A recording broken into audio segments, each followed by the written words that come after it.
Bosses start somewhere. Good morning. This is Reilly Stith with Bosses Start Somewhere, and I am so excited for today's episode because I am sitting here with the CEO of GNC Equipment Corporation, as well as the chairman of the Greater Los Angeles African American Chamber of Commerce, Gene Hale. Gene, how are you? I'm great. How about you? I'm phenomenal. Thank you. I'm so excited to be here with you. First of all, thank you so much for taking the time to do this. So many, I know, entrepreneurs and millennials especially can benefit from your journey and your story. So let's just jump right into it. Before we get into GLAAACC, I kind of want to start with your background. So start us off. Tell us everything. Well, again, thank you for this opportunity. My journey is a long journey, but it's a good journey. And so I was born and raised in Birmingham, Alabama. And the reason I say raised there, I want people to be aware that I just wasn't born there. I grew up with the traits of a Southerner, and I still am. And so I came from a family of 11 kids, and we lived in a two-room house. And I didn't say 2 bedrooms, I said a 2-room house. And so my father, he was deaf, he could not hear, of course, and he was a car wash guy, and we used to get up in the mornings and go with him to wash people's cars, summer, winter, and that was just to bring money back to go to the store to buy groceries so my mother could cook for us. My mom obviously was a stay-home mom, and I used to tease them, well, gee whiz, is that all you guys do, make babies around here? You know, so it was fun. And but, you know, my father, he was known as the best car washer in town, and that's why so many people came to him to get their car washed, or we went to them. And so that was part of a work ethic. And so he would get us up at sometime 3 o'clock in the morning in the wintertime. And we would go wash a car. It didn't make sense at the time because why would you wash a car in the wintertime and it's like 10 degrees in the morning? Right. What's the point? But he said, look, we need food and we got to do what we need to do. And I said, got it. And so, you know, one thing that I just didn't want to wash cars the rest of my life. I said, you know, I want to be something different. So I became a shoe shine boy in the barbershop, the local barbershop. And I think that's where I started as a business person, because in order to do that, you had to go buy your own shoe polish, you had to pay sales tax, and so I had to do all of that out of the little earnings that I made. First of all, how did you get the job? How did you create that opportunity for yourself? Yeah, I just went to the barbershop and said, hey, I'm looking for a job. And the guy says, hey, Gene, you know, we know you very well, but we don't, I mean, there's nothing, you're not a barber, so. Right. They said, you know, one of the older fellows said, you know what, though? There's a lot of people that come here that need shoe shines. And I said, oh, is that a good opportunity? He said, I think so. He said, but you got to work hard at it. And I said, that's no problem. That's all I've been doing. And so I started shining shoes, and I became the best shoe shine boy in town, just like my dad was the best car washer in town. And so, but I still knew that that wasn't my ultimate goal, and it was just something to help feed the family. And so then I became a busboy at the Birmingham Country Club, and making, I think, 25 cents more per hour. But that was okay.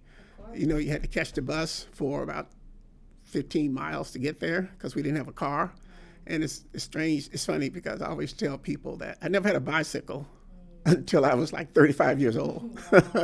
And, you know, it's amazing that you go through all of that, but you always keep your goal in mind. Like, I started reading these magazines in the barbershop where how life looked in California. I saw these palm trees in New York City, and I'm going like, man, I would sure like to be out there, you know, doing this kind of stuff. Of course.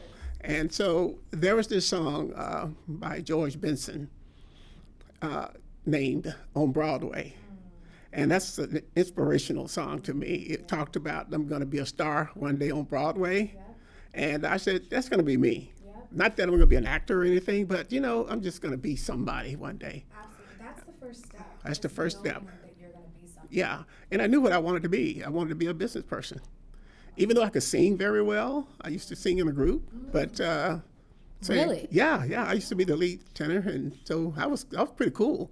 That's amazing. Yeah. And so, but, I figure like, you better go to work. Yeah. You better go to work. So why do you say that? Well, because back then, the opportunities were so hard. Life was so difficult because you were dealing with a segregated environment. Absolutely.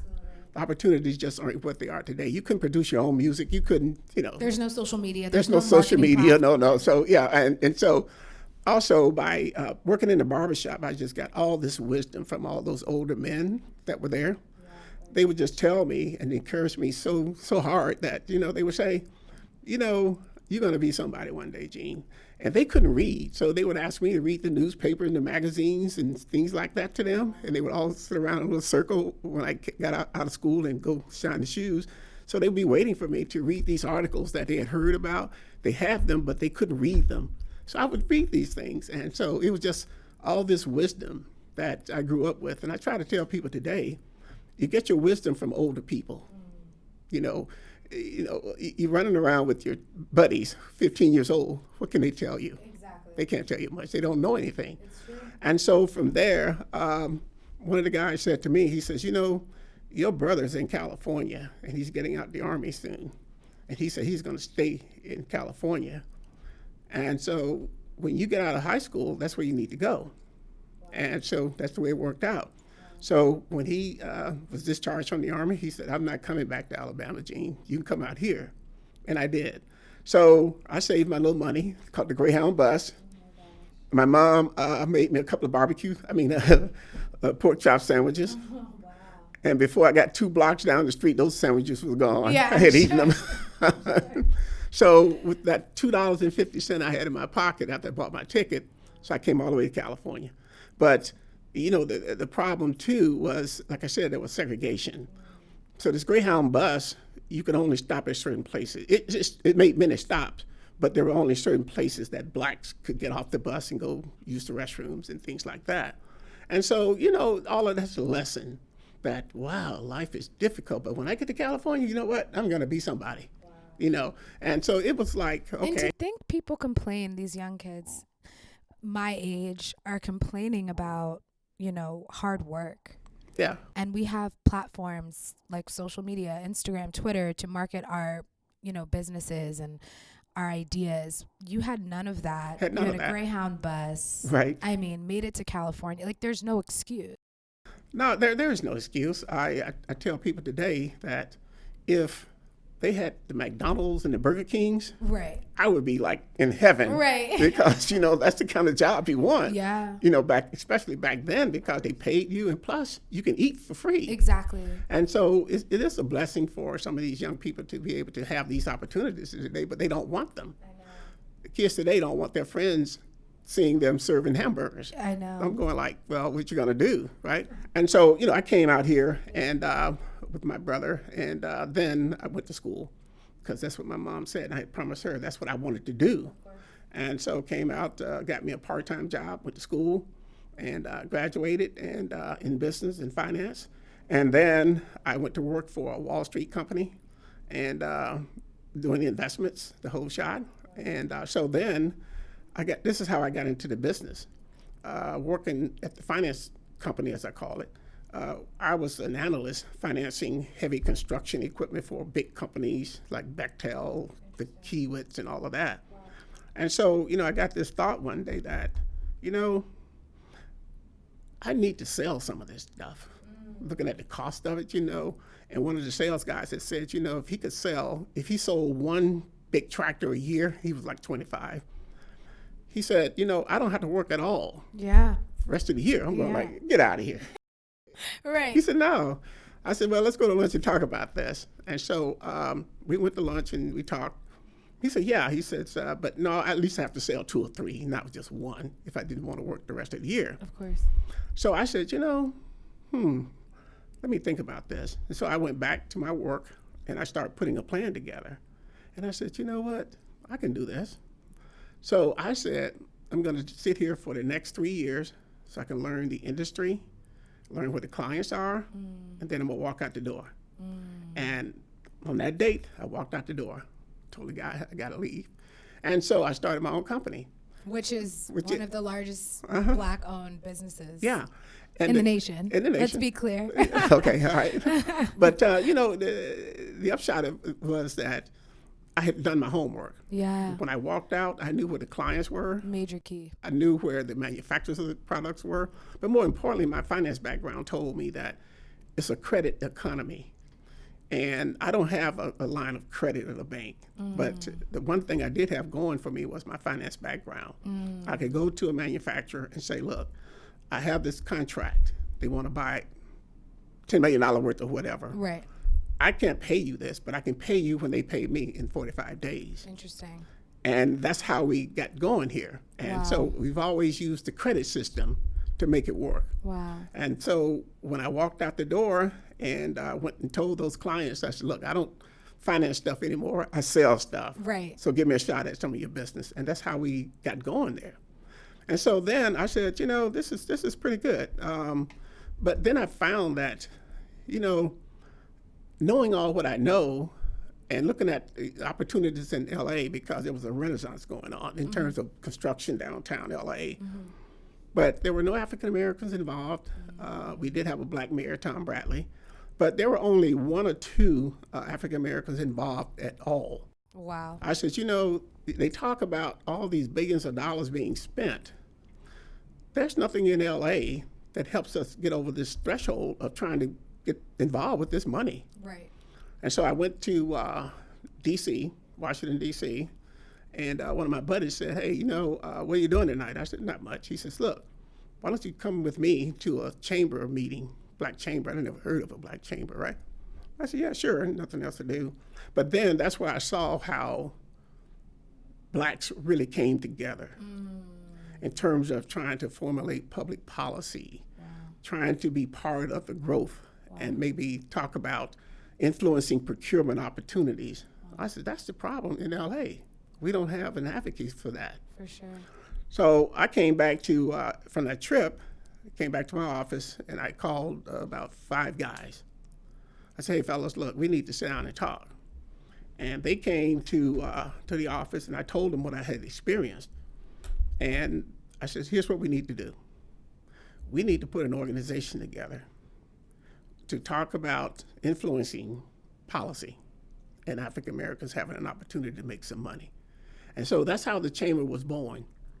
And so from there, we've been able to create opportunities all across LA for African Americans. We've mentored tons of companies, made them millionaires, the whole shot. And so that was part of the vacuum that we tried to fill. But the other side was this. I said, you need to have an infrastructure. And how do you build an infrastructure? You build an infrastructure by empowering other people and getting kids educated. So then I said to the same guys, I said, look, I know we're moving kind of fast here, but I want to establish a scholarship board. So we now have the GLAAACC Education Board. Insane. And then we're going to go out to these banks and say, hey, look, you guys are talking the talk. Right. Now you need to walk the walk. Okay. We have kids lined up from the inner cities that wants to go to college, don't have an opportunity, but they need help. Absolutely. They said, yeah, we will. Wow. And so over the last few years, we've raised and distributed over $800,000 in scholarships for these kids to go to some of the better schools. That's the kind of thing I think that inspired me, because now all of that is reflecting back in my life, how people helped me. Absolutely. And so now you're giving back, right? And it's not all about the money. Well, I think that's what's so interesting, because having such an accomplished business and being the CEO of one of the largest corporations, in the nation, to then go and, start this chamber to give back in the midst of your journey speaks volumes to why you are where you are today. I think that's right. And people ask all the time, used to, they don't ask anymore. Yeah. But why do you spend all this time doing all these things? Right. Don't you have time? Shouldn't you run your business? Right. Focus on one thing. Yeah, I can do multiple things. I mean, no one told me that, except in Alabama, that you shouldn't be doing this. I said, but I don't believe in that. I think that it's not all about just trying to make as much money as you can, but again, it's about the empowerment of other people. Wow. empowerment is about making it better for the greater good. Wow. Not just for yourself, for the Yeah. greater good. Yeah. And I think a lot of times people don't understand that. That's what power is. Power is to be able to help someone to be better than who they are. And so that's been my philosophy, because I already know that, coming from the South, that if you don't put these things in place, they're not going to happen. Exactly. And if you read your history books, at least there's always been what they call an unequal distribution of wealth in the education system. Right. And it still is today. Right. So how can you play a part of trying to make that happen? And that's the role we play today. Wow. And so even why GLAAACC is so successful is because, as you know, at the dinner, we showcase what we've done with the money. Yes. We show them the students that we put through college. We show them the companies that we've mentored to become better mentors, to other companies. So those are the kinds of things that I think that really, really makes a difference. And, I get things done a lot by myself, because I know a lot of times when you're trying to get a group of people to do something. Not accountable. I've had congressional laws changed by myself, working on 2 or 3 now for the better good of the community. And so even City of LA, I've had their policies changed to help us. So, and I don't need a group of people. It's just about understanding how to make business and politics work. And there is a connection between business and politics. Many small businesses, they don't understand that. They think that, all the politicians want to do is do that. Well, they do their thing, that's fine. Right. But if you take an agenda to them and say, look, you have some responsibility to help me with this. Or from the business side, if you say, look, this big multi-billion-dollar project is going up in your district, and I can't get access to these people to make a presentation, you need to help me. Right. Because I can help you. And that's how you make that connection between business and politics. You don't really need to be, playing golf with the guys and eating dinner with them, but you just have to make an impact. Make an impact and bring it to their attention that, look, you're not going to get a free ride. Absolutely. Not as long as Gene Hale around. Love that. No, you're going to, because we do have some say-so in terms of the policy around here these days. Of course. And which brings me to tell us how you were appointed by President, Barack Obama, and also President George W. Bush. Yeah, it's through my work through the years and knowing people. When Clinton, actually it was Clinton, Ron Brown was the chairman of the Democratic National Committee, and he was a friend of Johnny Cochran's. And Johnny Cochran was one of my mentors. Oh, wow. So Johnny said, I got this guy, this young buck in LA that I think can help us. And so Ron Brown had me to work a little bit with him. And so now you're opening up this huge network. Yeah. And they did. And so when the time came for Obama to look around, so my name somehow got into the hat. Yeah. And the same thing with George Bush to head up the committee for the HBCUs, the Historical Black Colleges.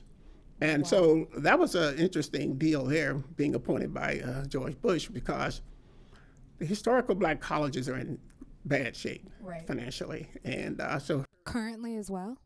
Yeah, they're still in bad shape. There's been a little improvement, but not much. Okay. So when Hurricane Katrina came along and displaced all those professors in New Orleans, and students would, especially the seniors, they were expecting to graduate so they can go out and get a job. But the problem would be the professors, they need a job too. So they were headed out to other places to find jobs, other states. So being on this HBCU board, I said to Secretary of Education at the time, Louis Sullivan, I said, we got to find a way to help keep these professors in place. And he said, well, what do you think?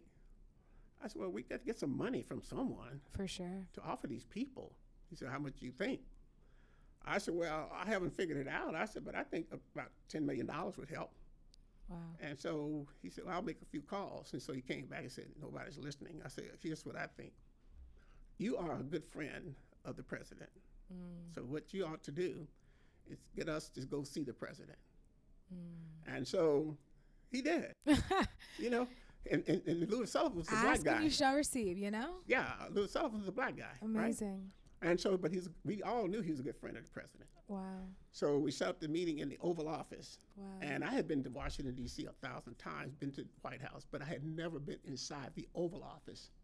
So I have a picture where we actually took with George Bush inside the Oval Office. But, so when we walked in, he said, okay, Gene, I don't have a lot of time, but I understand you want to be the leader of this group this morning. I'm going like, really? Not me? He says, yeah, I heard that you had something to say. I said, well, I do. He said, well, say it. And I told him the story. I said, look, we need to keep these people in place, Yeah. Mr. President. And he said, well, okay. I said, but we have to have some money. He said, well, have you called anybody, like in my agencies? I said, I haven't, but Louis has. Mr. Sullivan has. I said, but they won't respond. He said, well, who are those people? I said, I don't really know. Yeah. So he asked the secretary, he said, who should we call? And he told him. The president picked up the phone and called somebody Oh my God. and said, look, I'm here with my board of directors for the historical black colleges and my secretary, Louis Sullivan, and we got a fellow here, he said, named Gene Hale. They've been trying to get some money to keep the professors in place and also assist the students, but they're not getting any response. He said, so I want something to happen here. And the person said, no problem. So the president slammed down the phone and said, okay, it's done. What's next? Got that money? Sent it out. And but that's what you really call making a difference. And your network is your network. And your network is your network. So when Obama came along, actually I had met him before. Okay. And he said to me, he said, I was at a little thing, about 20 people. He said, you seem like you have a lot of knowledge about a lot of stuff. I said, probably too much, but, He said, I want you to come talk to my guy over here. And so he said, I want to put you on a committee that can help me find jobs for folks and create jobs. I said, well, I really don't know what committee that is. He said, no, we'll find it. And so about 2 weeks later, his folks called and said, we want you to come to Washington and have an interview with us. We want to put you on this Export-Import Council, and we want you to be chairman of this committee. And I said, whoa, this is way over my head. Wow. But he said, my role is to create 10 million jobs in the next 6 years through the National Export Initiative, as he called it. Wow. And we want you to help us with that. We want you to go out across the country and talk to governors and mayors and small businesses to help them start exporting more. He said, that way you create jobs, because when you export more and manufacture more, that means you got to hire people. And so I took on the challenge and we made the goal. Wow. So that was some of that interaction with people in terms of how you get going. And so when people see those things on your resume, then they want you to come along and say, let's do this. Of course. So the governor came, he saw that, and he said, I have an export committee, and I want you to be the chair. I said, really? I thought I was done with that stuff. So I became the Export Council chairman for Governor Brown. And then Mayor Garcetti, he saw the same thing. He says, wait, Gene, I want you to chair my Export Council too. Wow. So he used to call it, the mayor used to call it the triple threat. I mean, He was appointed by the president to run the export. He was appointed by the governor, and now me. I'm going like, oh man, but we created jobs. Yeah. We created jobs, and that's what counts. Wow. That's what counts. And is that what drives you now? Yeah. It just kind of knowing that there was somebody out there like me that is not afraid to take the lead. Absolutely. The worst thing you can do is say no.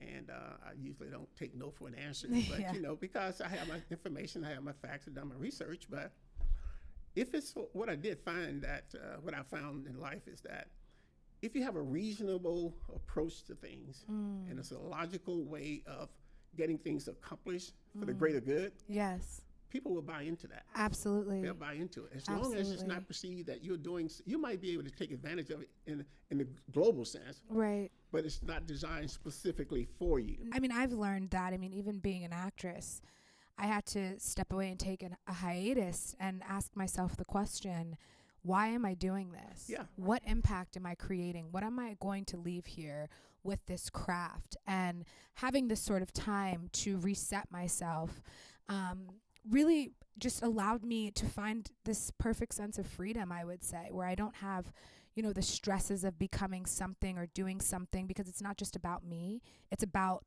what I can do for others. I think that's right. Which I want to ask you, how were you able to juggle all of that with GNC? Well, I like to say that I can take credit for all of that, but I'm not going to say that because I can't. But what I did learn in school and working for these corporations is it's about delegating responsibilities. It's about managing things. Whereas you have people reporting back to you as opposed to you down in the weeds. You set the vision, and then you get people, surround yourself with good people that can help you carry out the vision. Wow. So that way you can still do your charitable work. You can do whatever you want to do, and knowing that your operation is still running smoothly, Yep. So that's the way I've always approached it, because I tell a lot of African business people that when they say they don't have time, I says, this is your company. You do have time. Absolutely. You have the calendar. Yeah. It's your calendar. What do you mean you don't have time? Right. I said, so, I run 3 corporations. I just created the Gardena Chamber Police Foundation. All so these many things. incredible And so, things. it's not that you can't say you don't have the time, because just put the vision down and help out with it and get it done. And know who you are. And know who because you are. you, Yeah. from your just listening to your story, you've known from the beginning the impact that you've really wanted to make. And even just knowing, I'm an incredible singer, but I need to go to work and get this job. It's like you've always had an idea of the path. And that just put you into the flow. And I feel like that's exactly why you are where you are today. And that's correct. Wow. That is absolutely right. You have to be realistic with yourself. I thought that also I wanted to be a football player in high school. Well, one day I got my ankles broke, and I said, no, this is not. This Not is, for me. This is short-term stuff. And plus, I want my legs. I I want want my my legs, feet. and I walked around with a cast on for like 3 months. I'm going like, oh no. Oh no. I'll never get back on the football field. Yeah. So it's about being steady, and let life grow with you, and don't reach at it too much. Just let it come, because if you prepared yourself, and it'll flow to you. But if you're reaching out, just kind of grabbing at it, and it's going to escape. Yeah. But just stay steady with Stay stuff. steady. It's kind of like the advice I give small businesses sometimes, and I know how frustrating it is, especially when you first start up a business. It's not successful right off the bat. So you have this tendency to say, well, maybe I need to change what I'm doing Yeah. and do something else. Yeah. Well, you do that for about 3 weeks. Yeah. You say, this ain't working. So here's my little story to them. Look, people have to know who you are and what you represent. So if you open up a car dealership today, Yeah. and you close down a month from now, Yeah. and then people see that you're opening up a restaurant the next day, Yeah. and then they say, well, he's not doing that anymore. So what is he doing? He's selling chicken today. And Yeah. so, it just seems like you're trying to find your way. Yeah. But you haven't given it enough time Yeah. to make it develop. Because even when I started my company, I had always said to myself, if this doesn't work in 6 months, I can always go back and get my job. Interesting. That's the comfort I had, Yes. which I knew I could. Yes. But I didn't want to do that. Right. And so it turns out that with a little more time, boom, it clicked. Patience. Patience is a virtue. But I think today everybody wants to Fast track. Fast track. It's hard though, because we're flooded with Yeah. social media. We're flooded with everything's instant. So having that patience and that's really, as you mentioned, that's the key ingredient to to having a successful business. It is. And I think too that people need to understand that, just to not be biblical here, but when you share, it comes back. Absolutely. Right. Absolutely. I remember about 12 years ago, I read in the newspaper, I was reading the newspaper, and someone had broken into the church. Can you imagine this? What? In South LA, and taken Not all, okay. No, it's not okay. And stolen all the computers that these little kids use, right? And I'm going like, how can someone do that? No. So I went up and met with the pastor, and I said, look, this is awful. Yeah. I said, so how much do you need to replace these computers? He said about $9,000. I said, no problem. Here we go. That was the greatest thing.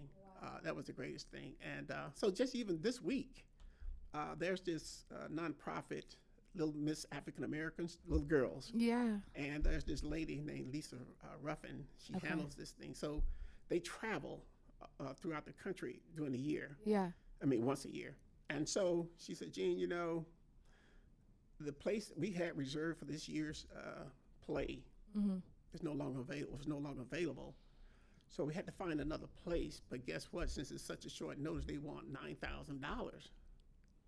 She said, man, because this is so heartbreaking to these kids that if they can't do this because they got Miss America coming, suppose, you know. Of course. And this was just yesterday, actually. I said, well, come on by, let's talk about it. And I mean, she left out of here with her money. Wow. But, you know. Wow. That's why you're so successful, Yeah, though. yeah. I mean, yeah. but it's not going to make a difference in my life. Well, that's You know what I'm I mean? saying. No, But it's not going to make a difference. however, I feel though that's a character trait. It doesn't matter how much Yeah, you yeah. have to Doesn't do matter. that. Doesn't Yeah. matter. I do this all the time. Yeah. And so, but, you know, that's the spirit of really fulfilling yourself too, you know, and knowing that you're really doing things, you're not looking for nothing in return. Exactly. I had a heated discussion with this one guy I was trying to persuade to get his company to donate some money. He was a corporate type guy. And The worst. I'm just kidding. yeah, no, No, you're but not they are kidding. the No, worst. you're not. I'm not No, actually. you're not kidding. You're right. So he was sitting there talking, well, Gene, you know, I have to show my corporation, my company, the ROI, you know. I says, look, man, you mean return on investment? Right. He says, yeah. If I donate this money, I said, look, why don't you take a simple approach to this? Right. The return on your investment is that if you help put these kids through college, that's your return. And if they turn out to be good citizens, that's your return on investment. It does not have to be a monetary investment. And these kids go back to their community to help, that's your investment, man. What are you talking about? Right. He looked at me and says, damn, I never thought about it like that. I said, you know why? Because that's where your corporate culture thinks. But you as an individual, I don't really believe you feel the way your corporate culture does. Interesting. Because you're a black man. Absolutely. He said, yeah, Gene, you're right. I said, well, go get the money then. All right. Sign the check and let's get going. Wow. Yeah, but those are the kinds of things I think that makes you whole, as, you know, just as a unit. Absolutely. And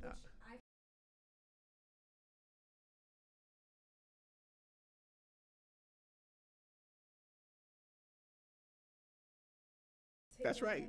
That's right. Right.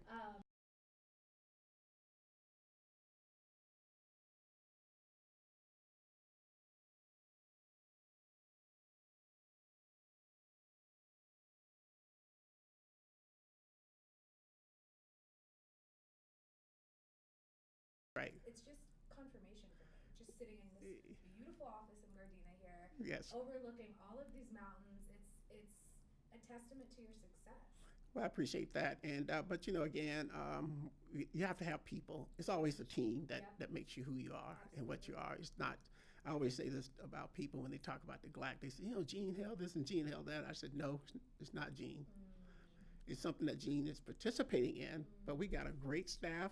We got all these other people here helping us. That's who gets the credit. For sure. They do all the work. For sure. It's their ideas and thoughts. So I just make sure that people understand that I'm not looking for you to praise me or do all this good stuff. I mean, I do it because I want to. It's so amazing to see how you've crossed over in so many realms, from the youth to helping, you know, small businesses. It's like, Well, you know, we need more of that. It's interesting because about 10 years ago, I wanted to change up the board of GLAAACC, right? And I just thought we need some lesser mature people. And so everyone was, AKA millennials. right. People were like, man, you can't do that and blah, blah, blah. And they don't know what they're doing. And I said, well, that's our job, is to teach them. Right. That's wow. what that is. Wow. Then, even before then, when we were formulating a board, I said, no, it doesn't have to be a black board. It's about a Wow. board that's going to bring out the mission, help the mission, Absolutely. and bring some resources. Yep. Because there was this mentality that since it's the African American Chamber, the board ought to be all black. I said, Right. no. I said that's a problem that we sometimes face. We think that you can't deal with a Republican because you're a Democrat. Correct. But when it comes to business, Correct. This happens all day. They cross over and do what they need to do. Even in my business, I don't have any African American clients. Right. So suppose I didn't have that, where would I be today? Right. Because, you've got to do business. Absolutely. And then you take those resources, that business, and then you go out and help your people. Absolutely. That's what you can do. And I think with the chamber, it's just nice that our people have a place to go and see other like-minded entrepreneurs and business owners. Correct. And I think that's what that's what it stands for.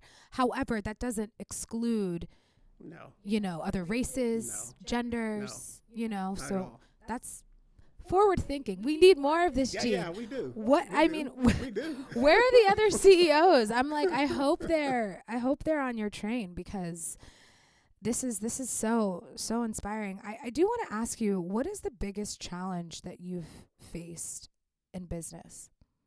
The biggest challenge is basically building the brand at first, because in this industry, you don't have African Americans at this level, Right. dealing with these large projects, and the construction industry has always been historically white male. Right. So And- gaining that reputation is Yeah, tough. and then getting people to trust you, Yep. and that you're not there just because you're black trying to fulfill some goal or whatever. You want to talk about the service you provide and how competitive that you are. And until you can get some of those under your belt, and then the old good old boys network starts to work. Yeah, there's this guy over there named Gene, and blah blah blah. His prices are good, and people answer the phones, and Yeah. They're reliable. they're reliable. Yeah. The stereotype. Of course. And then when that happens, because that's I have a degree in marketing as well, that if you can get other people doing your marketing for you, that's the thing. So you have to work hard at that, trying to get other people to say good things about you, and then it works. How do you do that? Well, you can't be afraid to go out and meet the people. Okay. The hesitancy I think a lot of small businesses have is going face to face with people, especially people that don't look like them. Absolutely. And That confidence Yeah, that you that need. confidence and that level. What helped me, I think, was working in that corporation that I came out of, Right. because that's all I was dealing with then anyway. So it wasn't like you could take it where some of the kids that go to all the HBCUs sometimes, and they graduate and they want to go into corporate America, right?